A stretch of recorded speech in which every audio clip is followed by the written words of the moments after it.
Welcome to another episode of No Tears for Black Girls, a true crime podcast with a purpose. Written and produced by award-winning author John Reedberg. I'm your host, Samantha Paul. Let's dive in. Atlanta, Georgia. Nicknamed Mrs. Bluebeard, Roberta Elder was a heartless serial killer who targeted those closest to her. Her horrific killing spree began in 1938, but it wasn't until August 1952 that anyone suspected murder. It is believed she had killed at least 14 unsuspecting people. Yet there was no evidence linking her to the gruesome crimes.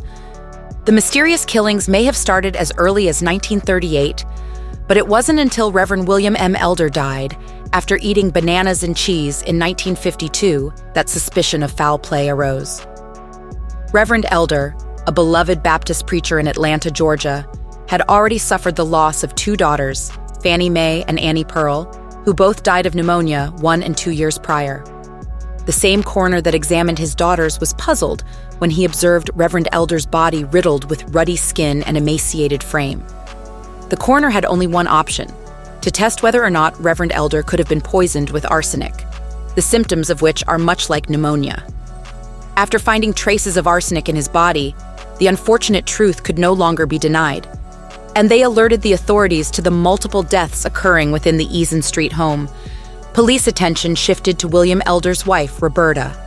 After only 2 years of marriage, Roberta and her husband were living with William's 5 children from a previous union. But soon after they were married, Annie Pearl became ill and soon died. Then Fannie Mae followed suit. William then took ill at his construction job, claiming he'd eaten bananas and cheese prior to becoming sick. The doctor was called, providing medicine for William, instructing the family to call if he didn't improve. They were not able to provide him with assistance until William passed away too, before he could arrive. His surviving children witnessed Roberta giving him milk of magnesia, like she had done for their sisters, to ease their symptoms, and later discovered that arsenic was administered. An analysis of the surviving Elder family members confirmed they had all been exposed to arsenic. The police investigation revealed Roberta had taken out an insurance policy on each deceased elder, prompting them to exhume Annie Pearl and Fannie Mae. Forensic evidence found in their hair proved enough for officers to apprehend Roberta. As police dug deeper into the case, they uncovered a twisted trail of death that Roberta Elder had left behind since 1938. Her common-law husband, John Woodward, was only the beginning. Roberta would take 10 more lives, including 2 of her own infant children and a grandchild, within the walls of her home. Roberta had purchased life insurance policies for several victims, some in sums as large as $500, and collected the payout after their demise.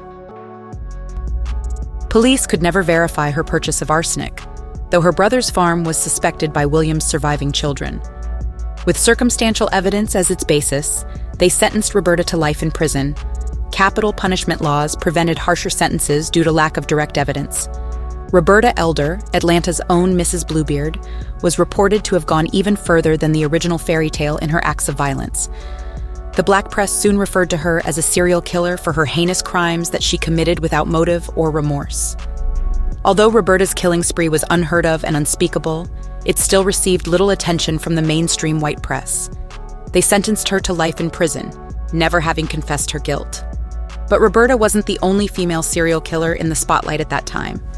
Nanny Doss, known to many as Lady Bluebeard or the Giggling Granny, was accused of taking the lives of 4 out of her 5 husbands, with 11 other family members being among her victims.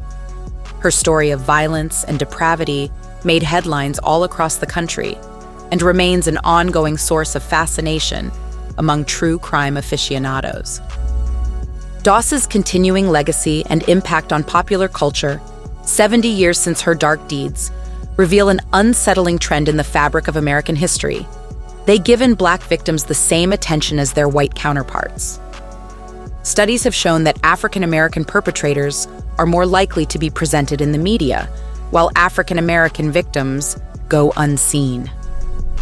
Meanwhile, white victims receive more attention in the media compared to their involvement in crime. Psychologist Scott Bond believes this is because of false assumptions about serial killers and their victims.